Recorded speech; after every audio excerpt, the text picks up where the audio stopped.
Dicen que la prostitución es uno de los oficios más antiguos del mundo, pero no hay evidencia que avale esta afirmación.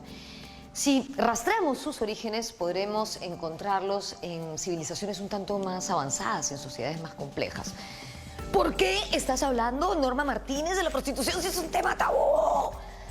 Bueno, sí, de pronto es un tema tabú, pero es un tema que también tiene una historia que permite conocer la evolución de nuestra sociedad. No se preocupen, no es necesario cambiar de canal, vamos a tratar este tema con la misma seriedad y respeto con el que tratamos todos los temas que presentamos en nuestro programa. Con mucho respeto para ustedes y con mucho respeto también para las personas que se dedican a este trabajo.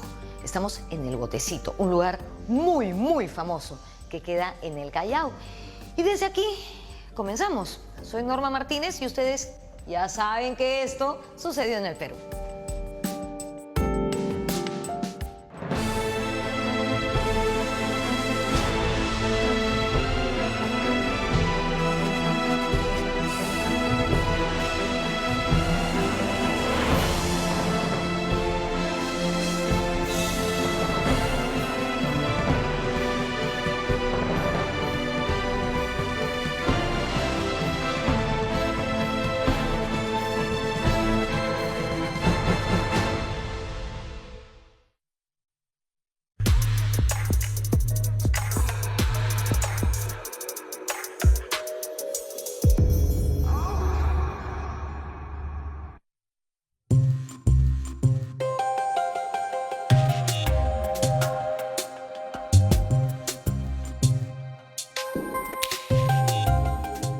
Si bien no podemos decir que la prostitución es el oficio más antiguo del mundo, lo que sí es seguro es que tiene antecedentes remotos. En varias culturas fenicias se practicaba la prostitución como rito religioso en honor de la diosa Astarte. En las ciudades griegas más importantes, la prostitución era una actividad casi cotidiana, mientras que en la antigua Roma, si bien era muy extendida, era también símbolo de vergüenza.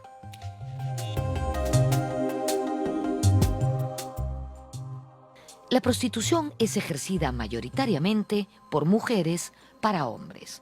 Existe en menor medida prostitución masculina, donde los clientes también generalmente son hombres. Entonces, como dice Gonzalo Portocarrero, estamos ante una forma de organización de la sexualidad que debe entenderse en el contexto del patriarcado, del sistema social definido por la dominación masculina. Tenemos que entender la prostitución como un fenómeno que está dentro del patriarcado, en el sentido que finalmente en la prostitución, sea de hombres, de mujeres, de personas trans, ¿no? El sujeto de deseo, el 99% de las veces es un hombre. Ese sistema implica una serie de cosificaciones de lo femenino, una serie de maltratos, obviamente, discriminaciones, pero también un sistema por el cual hemos organizado la sociedad de tal manera que esa amenaza permanente, ¿no?, de alguien que rompe ese canon de lo que debería ser una mujer decente, ¿no?, nos ha hecho como que excluirlas, pero no existe la pregunta sobre por qué existe ese oficio y a quién da el servicio, ¿no? Entonces no hay un real cuestionamiento de quiénes son los usuarios de ese servicio.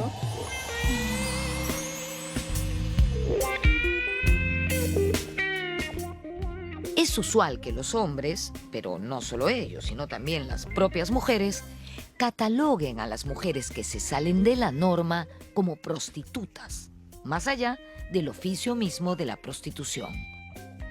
El puta se convierte, o el perra, o la palabra que sea, convierte inmediatamente en una forma fácil de descalificar a la mujer, ¿no?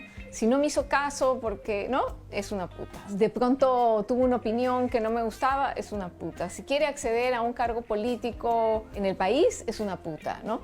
Entonces las mujeres todo el tiempo estamos bajo el escrutinio público, pero además siempre con la amenaza de caer en esa categoría, ¿no?, de lo abyecto, de lo que nadie quiere ser. Pero sí, lo que sí tenemos que entender es que son personas ciudadanas como cualquiera de nosotros que tienen los mismos derechos y que si por deseo o alguna situación no deseada llegaron a esa situación, eso no las vuelve personas que no tienen derechos, que no tienen voz, ¿no? Y que no pueden, digamos, influir en las políticas públicas que les competen. La palabra prostitución proviene del latín prostituere, que significa exhibir para la venta, y se define como el intercambio de servicios sexuales a cambio de dinero. Personalmente me gusta prostitución, me gusta que me llamen prostituta porque estoy dentro de la línea de la lucha por la reivindicación de la palabra, que no debe ser despectiva y que debe describir una realidad que es muy común, es necesario en la sociedad. Pero por una cuestión política es que muchas de nosotras también hemos decidido que nos llamen trabajadoras sexuales, porque desde el momento que nos dicen trabajadoras ya políticamente están aceptando que lo somos.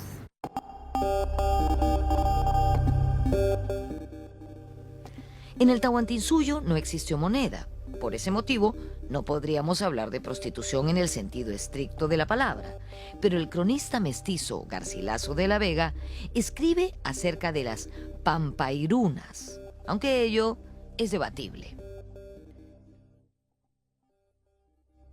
Las llamadas pampairunas, ¿no?, como las describe Garcilaso, que son mujeres que habitaban fuera de las yactas de las ciudades, también llamadas mitahuarmis, que eran mujeres destinadas precisamente a tener esta labor y que no podían mezclarse con el resto de la población, que tenían una reglamentación específica, que por ejemplo, si ellas concebían, tenían sus hijos que ser cuidados por el Estado, ellas no podían criarlos. Con la conquista llegó la esclavitud. Por eso, muchos de los primeros conquistadores llegaron trayendo a sus esclavas moriscas. Se decía que el Perú se estaba llenando de mujeres que en España tenían mala vida, entre comillas, ¿no? Entonces, por eso es que desde los inicios, desde el siglo XVI, ya se está buscando alguna forma de control para el ingreso de estas mujeres y también para que ya aquí en Lima tengan un espacio en el cual puedan ser recluidas. Pero por supuesto, esto no solo ocurrió con las esclavas moriscas.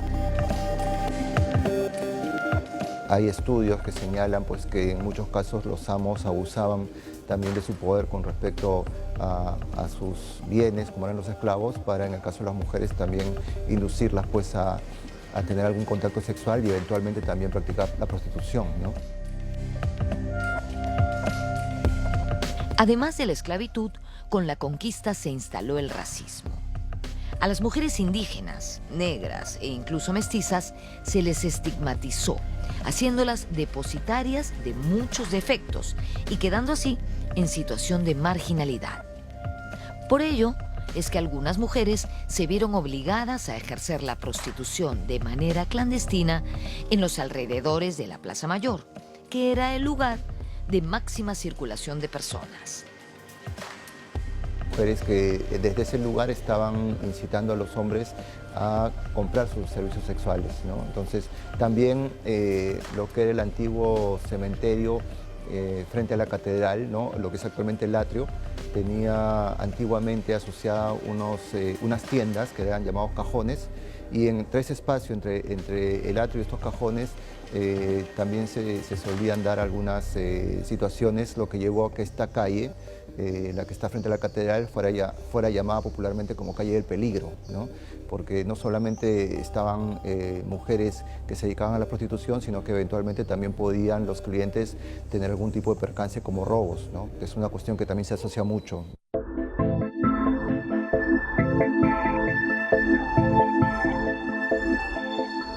Durante el virreinato, las mujeres que se dedicaron al meretricio se ubicaron en distintos lugares de aquella, por entonces, pequeña ciudad de Lima, como en los arrabales, por ejemplo, que quedaban cerca de las murallas, y también en los portales de la Plaza de Armas, donde yo me encuentro en este momento. A veces incluso se paraban frente a la mismísima catedral. Imagínense el escándalo. Muchas de ellas se camuflaban como vendedoras ambulantes o para pasar desapercibidas, se ocultaban bajo la saya y el manto, característico de las tapadas. Es por ese motivo que las autoridades coloniales intentaron impedir el uso de este característico traje que vestían muchísimas limeñas.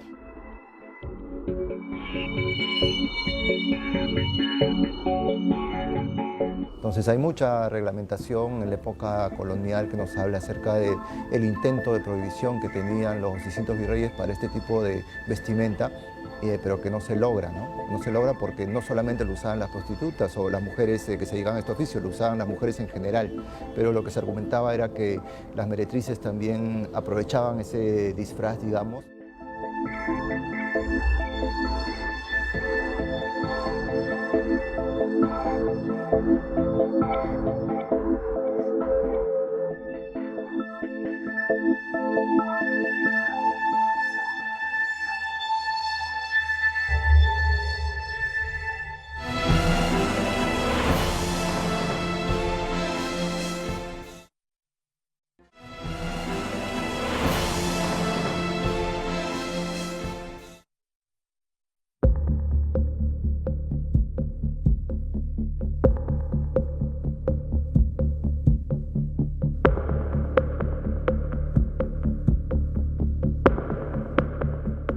Para castigar a las mujeres que se dedicaban al oficio de la prostitución, las autoridades a veces se apoyaban en la Inquisición para perseguir y acusar a estas mujeres, por supuesto de manera falsa, de dedicarse a la brujería.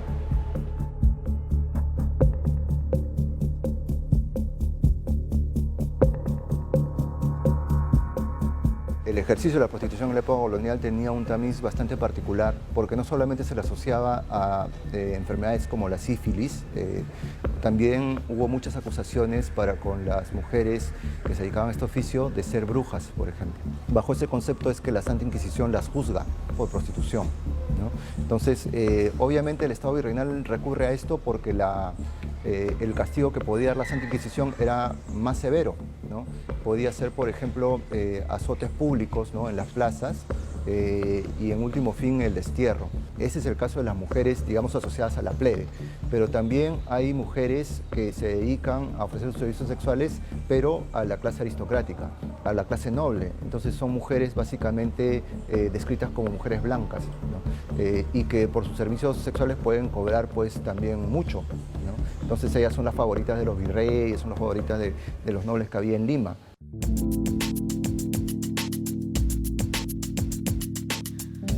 Los alrededores de la Plaza de Armas no eran el único lugar donde se ejercía la prostitución en la temprana Lima virreinal. El Callao y el Rímac también fueron focos importantes.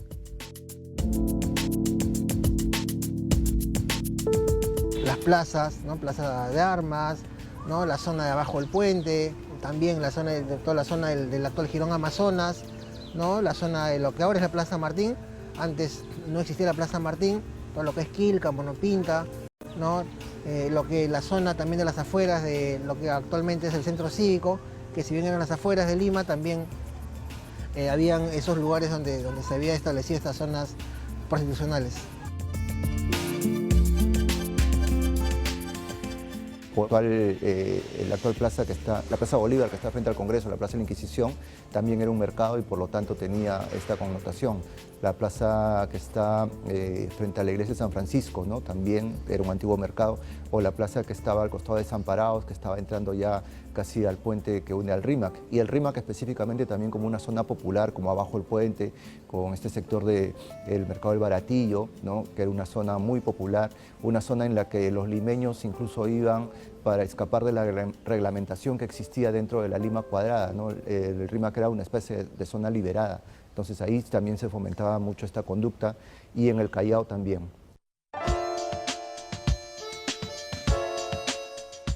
Como estamos viendo, en la época colonial, se ve la prostitución como un delito que hay que reprimir de forma muy severa.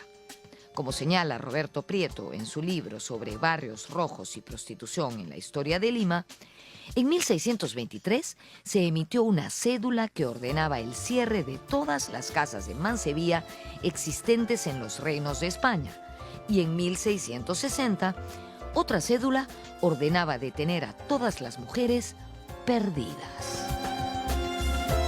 En 1670, el virrey Conde de Lemos inauguró un establecimiento de mujeres pecadoras, escandalosas, criminales o de vida licenciosa, llamado Casa de Recogimiento de las Amparadas de la Concepción. 2 décadas después, el virrey Conde de Monclova implementó en esta casa una reclusión exclusiva para mujeres públicas.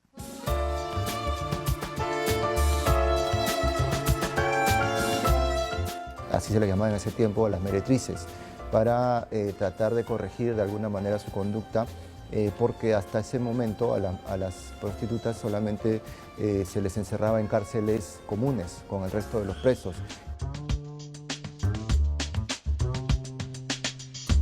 En el siglo XVIII, con los Borbones y la introducción de las ideas ilustradas, se intentaron hacer cambios que al final no se lograron aplicar de manera efectiva. Y ya hacia fines del siglo XVIII lo que ocurre es que están buscando darles a estas mujeres un tipo de trato distinto, que es el trabajo, ¿no?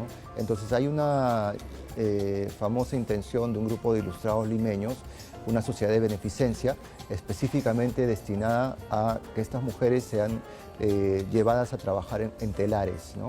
Telares para que se consigan un trabajo que les permita subsistir y que no tengan que recurrir a vender sus servicios sexuales. Estamos muy cerca de la Plaza Mayor, en la cuadra 4 del Jirón de la Unión. Antes, esta calle se llamaba Mercaderes por la cantidad de comercios y hoteles que existían aquí. Algunos de esos hoteles estaban dedicados al meretricio, como también se le conoce a la prostitución. Ya en el siglo XIX, varios relatos periodísticos y literarios daban cuenta de ello, no sin cierto escándalo, llamando a las mujeres que se dedicaban a esta actividad mujeres públicas. Uno de esos hoteles de los que he hablado se llamaba el Bola de Oro. Además, tenía bar, billar y una reputación no muy santa, por supuesto.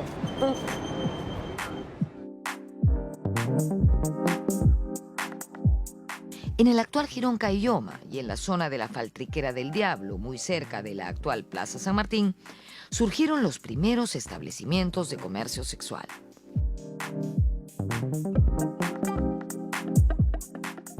En la segunda mitad del siglo XIX, Manuel Atanasio Fuentes decía que en Lima habían 640 prostitutas que ejercían su oficio en las posadas o tambos de la periferia de la ciudad, y que las mujeres que se querían rehabilitar moralmente acudían a la Casa del Buen Pastor, que se había inaugurado en 1879, el mismo año en que se inició la guerra con Chile.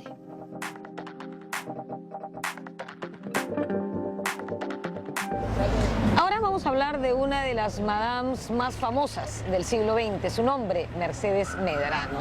Mercedes Medrano tenía un local en lo que hoy es las esquinas de Huancavelica y Angaraes, en el centro de Lima. Por ese entonces esta era una zona discreta, porque estaba alejada de la ciudad, no incorporada como está en este momento. El local de la señora Medrano era muy elegante, visitado por empresarios y gente adinerada. Decían por ese entonces, ahora nos va a sonar eso súper pasado de moda, algo así como que quien no había visitado el local de Mercedes Medrano aún no era muy varón. Imagínense, como si la hombría se definiese por la cantidad de veces que visitas un prostíbulo. Nada que ver, ¿ah? A inicios del siglo XX, obviamente hubo extranjeras, pero no te diría exactamente cuántas ni cuáles. Sin embargo, por ejemplo, yo hago mención en el libro de Mercedes Medrano, una chilena que regentaba su casa de prostitución, una de las más reconocidas de aquellos años iniciales del siglo XX, ¿no? Y que paradójicamente quedaba a media cuadra de la iglesia de las Nazarenas, ¿no? Y tenía su casa de prostitución y ahí iban pues los personajes de aquella Lima, ¿no? De manera escondida.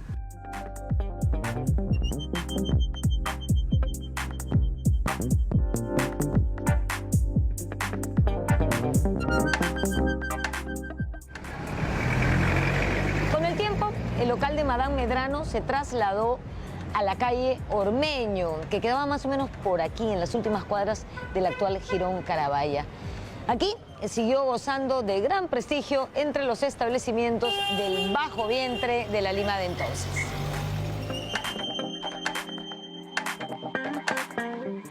Un ingrediente importante en el ambiente que rodeaba estas casas de citas o casas de tolerancia era la música. Se dice que de noche estos lugares se movían al son de la música criolla. Como dice Roberto Prieto, en 1900 la prostitución estaba dispersa en la ciudad, en galopante crecimiento y sin ninguna norma que la organice. Debido a esto, en 1905 la policía reglamentó que las casas de tolerancia debían estar situadas en las calles terminales de la ciudad, las calles menos transitadas, no próximas a colegios, iglesias, cuarteles, hospitales. También se refería, entre otras cosas, a la sanidad de las mujeres, que debían ser reconocidas semanalmente por los médicos de la policía. Del mismo modo, se prohibía la apertura de nuevas casas de tolerancia y casas chinas de prostitución.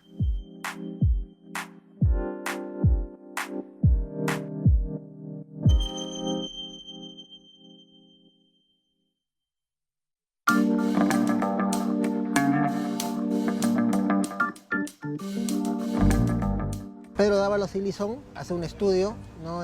Sobre Lima, sobre la prostitución en Lima, en 1907, y él cita estos nombres, ¿no? De Casa de Tolerancia, ¿no? Sin embargo, que también se da en la denominación de Casa China de Prostitución, ¿no? En aquella época también hubo mucha migración china, ¿no? Hubo bastantes, se generaron bastantes negocios de placer de los chinos, ¿no? Negocios de placer, y una de estas fue la Casa de Prostitución china, ¿no? Fue a finales de la década de 1920, exactamente en 1928, cuando se dispuso la creación de un barrio rojo para controlar la prostitución en la ciudad. El sitio escogido fue el antiguo Jirón 20 de septiembre, en el naciente distrito de La Victoria. En ese entonces, allí acababa la ciudad de Lima. La calle cambió de nombre por las quejas de la colonia italiana, que no quería que el nombre de su fiesta nacional sea el mismo nombre de la calle de la prostitución. Por eso se le puso Huatica, por el río que corría por allí cerca. Más tarde a esta calle se le llamó Renovación.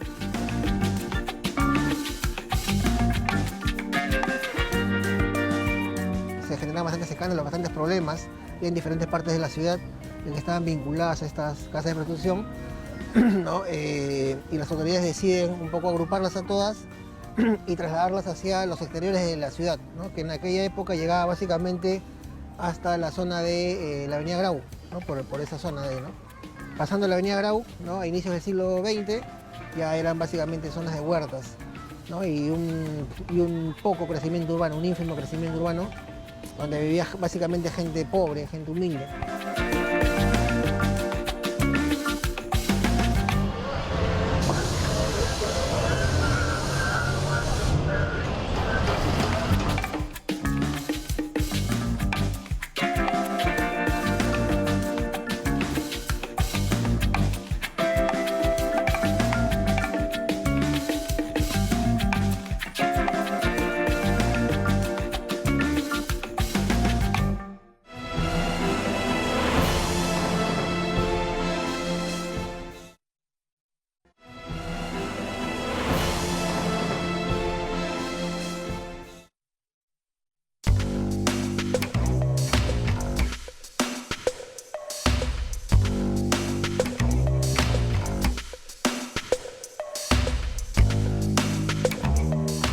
Estoy en la cuadra 2 del Jirón Renovación, en el mismísimo corazón de La Victoria. Antes, esta calle se llamaba Huatica. Cuenta Marco Aurelio de Neri que en los años 50 él solía frecuentar esta zona y que ese barrio no era un barrio guarida de delincuentes ni escuela de carteristas o chaveteros. Tampoco era el paraíso. por supuesto, pero era un barrio rojo pintoresco, con casitas de color rosado, carmesí, añil. Dentro de esas casitas habían cuartitos poco iluminados, cuyas paredes tenían fotos o afiches de mujeres con poca ropa, bueno, con poquísima ropa y a veces sin ropa, en posturas sugerentes. Cuenta de Negri que por estas calles se sentía olor a hierbas aromáticas para crear ambiente, ¿no? Y también el sonido de la música tropical de moda.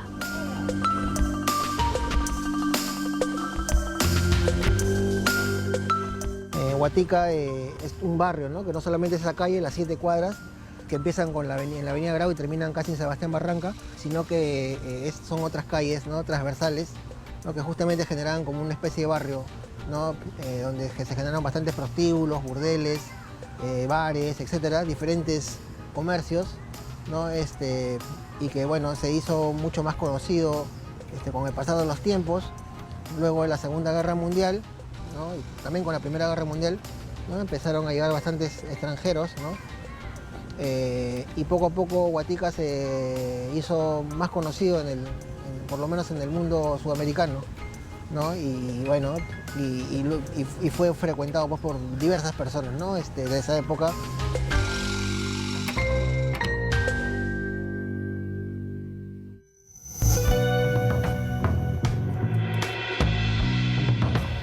Para Eloy Jáuregui, el jirón Guatica era un tajo cicatrizado en el mismo vientre de la Victoria. Esa descripción va más acorde con los tiempos de ahora, ¿no? Es un lugar marginal, caótico, en fin.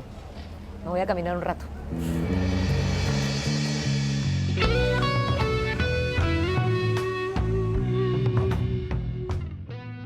En las 7 cuadras de Guatica estaba básicamente, entre comillas, lotizado, ¿no? Por nivel socioeconómico.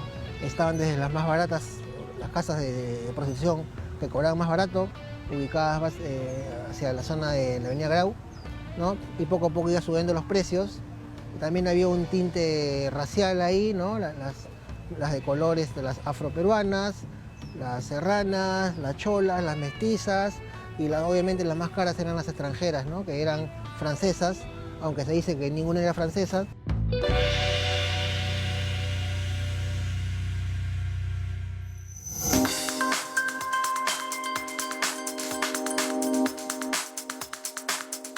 La literatura también recrea la huella que el jirón Guatica dejó en el imaginario colectivo.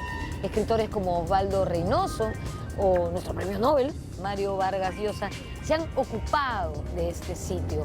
En su libro, El pez en el agua, sus memorias, Mario Vargas Llosa cuenta cómo fue su primera incursión en ese lugar cuando todavía era jovencito y estaba en el Colegio Militar Leoncio Prado. También relata que en una de sus visitas a Guatica conoció a una mujer a la que él y sus amigos apodaron como la Pies Dorados, en alusión al personaje del mismo nombre de su novela La ciudad y los perros.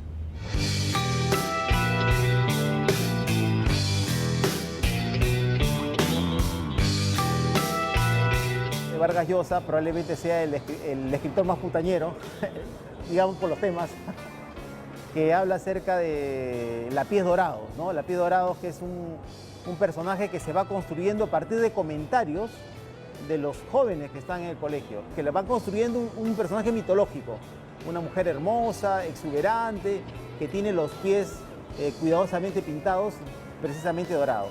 ¿Quién lo cuenta? Lo cuenta el poeta, todo el mundo se jacta de haber estado con esta chica.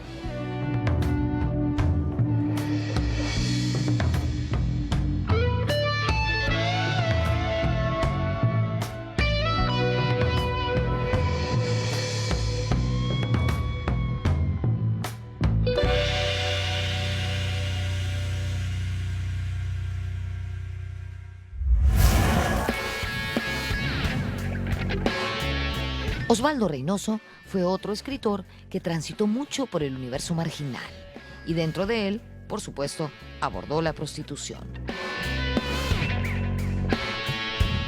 Por ejemplo, estoy recordando el caso de El Príncipe de Osvaldo Reynoso, donde precisamente el personaje, después de haber tenido digamos, un botín, tenía dinero, tenía cierto éxito, había salido en las planas policiales, va a buscar pues a una prostituta precisamente. Y la prostituta de pronto le dice, bueno, tú ya con dinero ya no eres tú, y lo deja. A mediados de la década de 1950 le llegó el fin al primer barrio rojo establecido por las autoridades. Lima estaba creciendo y Guatica ya no se encontraba en los márgenes de la ciudad, sino que estaba dentro de ella. En julio de 1956 comenzaron a cerrar todos los prostíbulos, lenocinios y casas de tolerancia de la afamada calle. Y en octubre se procedió a su clausura definitiva. Cerraron el barrio rojo de Guatica y lo trasladaron a la Floral, a lo que es ahora las cuadras finales de la Avenida México. Fue también por los escándalos que los vecinos se quejaban, ¿no? Los vecinos se quejaban de muchos escándalos, muchos hechos delictivos, pero se quejaban también porque Lima ya en el año 56 había crecido, ¿no?, mucho más de lo que estaba en 1928. No era bien visto, ¿no?, moralmente, qué sé yo, ¿no? Y los vecinos se quejaron de todo lo que pasaba ahí. Una propuesta fue encerrar con muros de ladrillo, como de 3-4 metros de alto, toda esa zona para que nadie salga de ahí.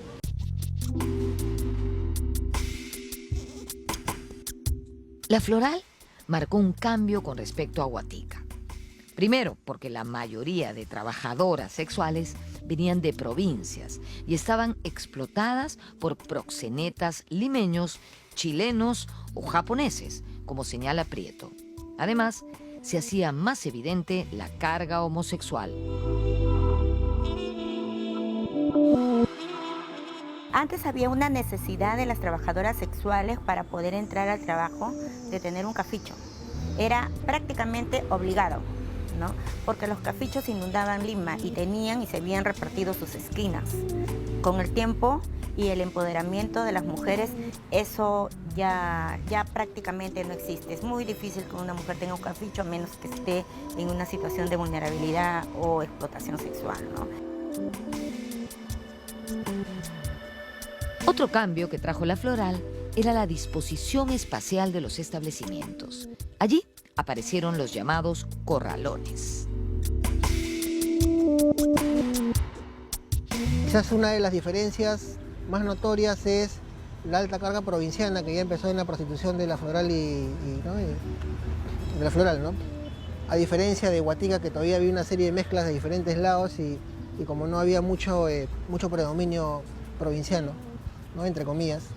También otra diferencia, y ahí sí es más arquitectónica, es un poco la consolidación urbana que había de Guatica a la Victoria, ¿no?, que en el Cerro del Pino. Ahí empiezan a proliferar, por ejemplo, esta nueva tipología que son los corralones en base a triple A, ¿no? Por ejemplo, ¿no?, madera, materiales básicamente de usar y poner.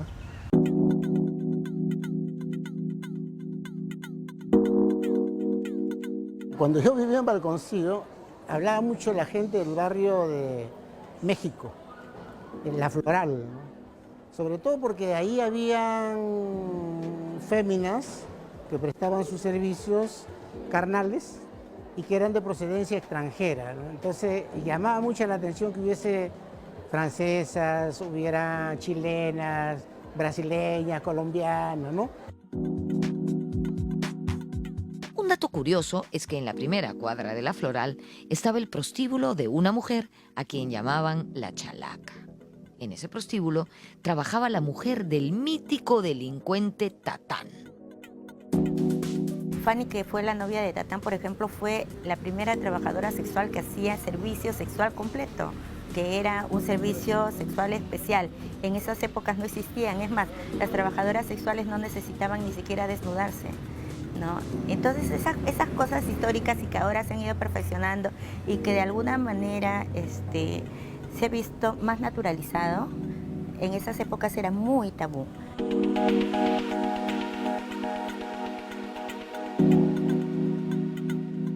Pero la Floral no duraría mucho. En 1966, la Municipalidad de La Victoria ordenó la demolición de los casi 40 corralones que 10 años atrás habían facilitado en implementar. Paralelamente a la aparición de la Floral, la prostitución clandestina había tomado otros espacios de la ciudad. Empezaron a surgir zonas informales de prostitución, ¿no?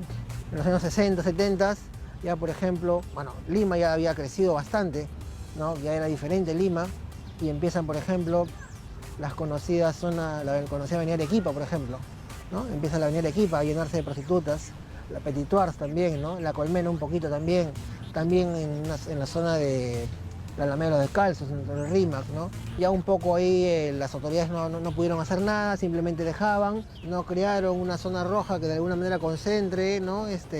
Todas las actividades prostitucionales.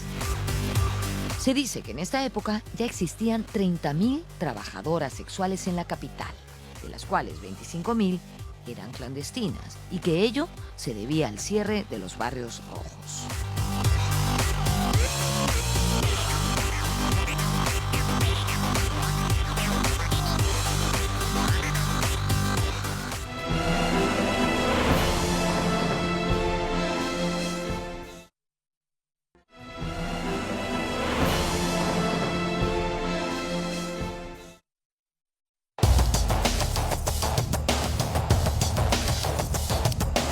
Estamos en el Jirón Cayoma. En ese lugar hasta el día de hoy se ejerce la prostitución clandestina. Fue durante la década de los 90 del siglo pasado, del siglo XX, cuando comenzó a proliferar aquí una prostitución más callejera, más marginal. Pero este sitio no ha sido nunca un barrio rojo autorizado, como podían ser Guatica o La Floral. Luego del cierre de La Floral, surgieron dos negocios privados que se convertirían en principales protagonistas del negocio del placer en la ciudad. El 5 y medio en Ate y el Troca en el Callao. Fue, como lo digo en el libro, la inversión privada la que hizo eso, ¿no? Y Manuel Novela Trabanco, ¿no? De alguna manera desarrolló lo que luego se conoció como el 5 y medio y el Trocadero del Callao.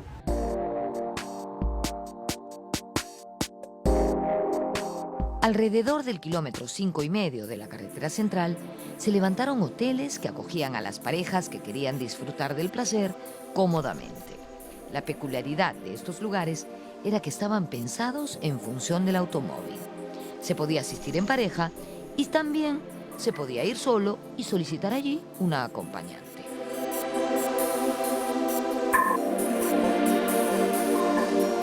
Estamos en el Callao y el Callao es un puerto y como todo puerto es un lugar picante, por decirlo de alguna manera, y con mucha efervescencia. En el Callao habían casas de juego, tabernas, posadas y muchas veces asistían a estas trabajadoras sexuales clandestinas. Se dice que el virrey Toledo, que gobernó el virreinato peruano a partir de 1569, dispuso el traslado de estas mujeres del Callao a San Lázaro. San Lázaro es lo que hoy conocemos como el Rímac.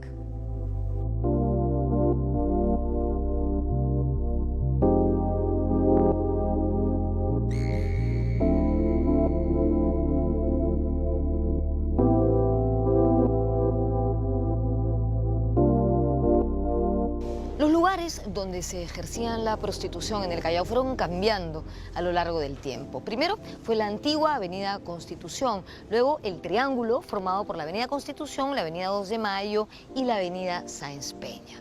Pero el lugar que se convirtió en el gran complejo prostitucional, como lo llama Roberto Prieto, en el Callao, luego de la caída o el declive, por decirlo de alguna forma, de Guatica y México, fue a partir de 1966,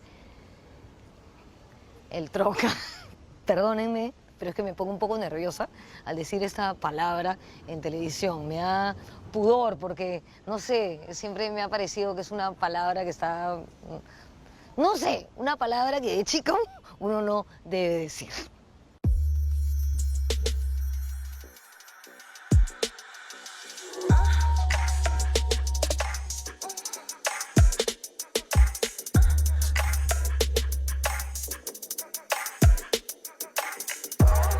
Se dice que en el botecito empezó a tocar la salsa, ¿no? En los años 60.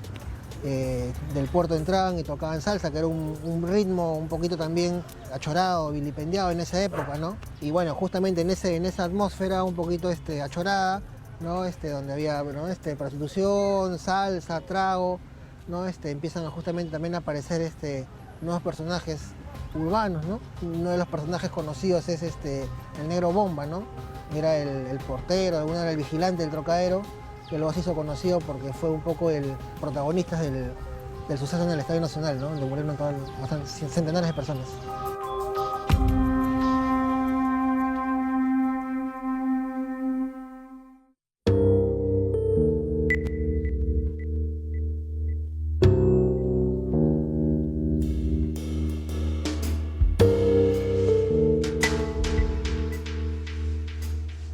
Este complejo, que parecía una pequeña ciudad, lo componían 3 edificaciones: el Trocadero, la Salvaje y el Botecito. Se dice que en su mejor momento llegaban aquí hasta 2.000 personas, no al mes, no a la semana, sino al día. De hecho, habían movilidades que salían desde el Parque Universitario y desde la Plaza 2 de Mayo directamente hasta aquí.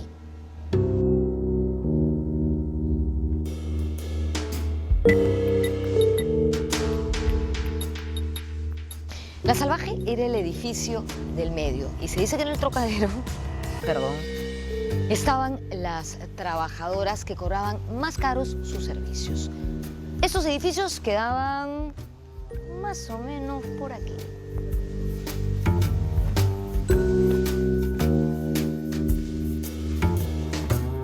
A partir de la década de los 80, la fama del 5 y medio y del Troca comenzó a decaer, por distintos motivos. En el caso del 5 y medio, la razón fue la aparición y multiplicación de los hostales en cada rincón de la ciudad. El placer se tornó menos discreto. Antes, el sexo era oculto, era tabú o se ubicaba lejos de la ciudad. Hoy, como sabemos, las cosas han cambiado y bastante. Si antes había lugares focalizados, ahora como se ha generalizado los hostales, ya prácticamente todo Lima es, digamos, es un lugar de efervescencia sexual, ¿no? Ya no con la denominación barrio rojo, focalizado y orientado a un placer comercial, sino también de pareja. O sea, la sexualidad en Lima en los últimos 20 años ha cambiado drásticamente.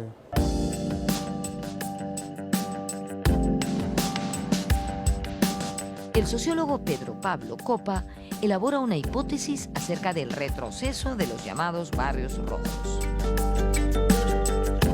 El sentido del placer ha cambiado de modo tal que los placeres que antes uno encontraba fuera, en los prostíbulos o en los amantes, ¿no? Eso se ha trasladado prácticamente a tu cama, o sea, a tu hogar, a tu relación de pareja.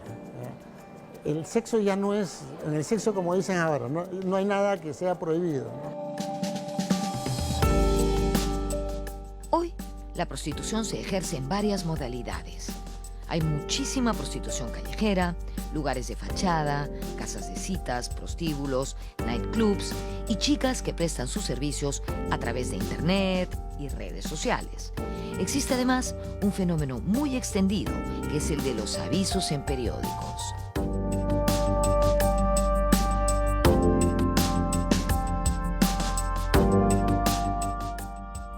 Como dijimos al comienzo, no queda claro si la prostitución es el oficio más antiguo, pero lo que sí sabemos es que hoy es un fenómeno extendido mundialmente. Más allá del debate acerca de implantar barrios rojos o barrios de trabajo sexual en nuestra ciudad, es importante observar otras realidades o aprender de experiencias pasadas que nos conduzcan a la mejor solución de este asunto. Yo desde chica te hubiera podido decir que yo estaba por el abolicionismo de la prostitución, ¿no? En la medida en que creo que es en una situación extrema Pero hoy te digo que me parece que las que tienen que decir qué es lo que, digamos, lo que necesitan, quiénes son las que están ahí por una situación de trata o por una situación de falta de oportunidades, y quiénes son las que realmente han optado por la prostitución y tienen que decir, bueno, cuáles son las condiciones, ¿no?, que necesitan para poder ejercer este oficio sin estar sometidas a violencias, a situaciones de agresión, de maltrato, que no son consustanciales al oficio que realizan, ¿no?